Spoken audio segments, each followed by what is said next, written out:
Hey guys, welcome back to It's Pretty Simple. I'm Nikita Kohli and I'm your host. And today I have with me Luca, Stacy Quick, Abrar Yaqub. This is Georgia Kahneman. We have Brooke.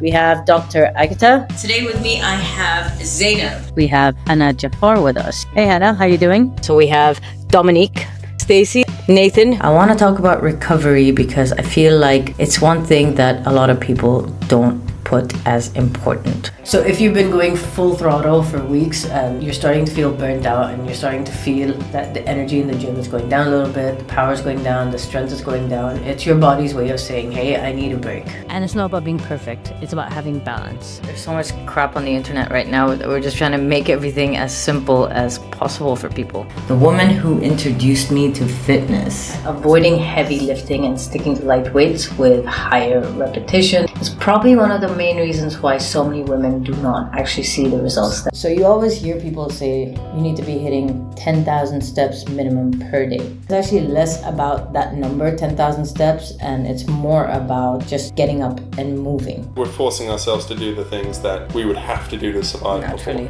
The concept of people doing ab workouts at the end of their workout is really dumb because you should be doing it in the beginning. So basically, the more spoiled we're becoming, the more unhealthy we're getting. Yeah, exactly. We have just completed a 1,350 kilometer trip from Barcelona to Florence.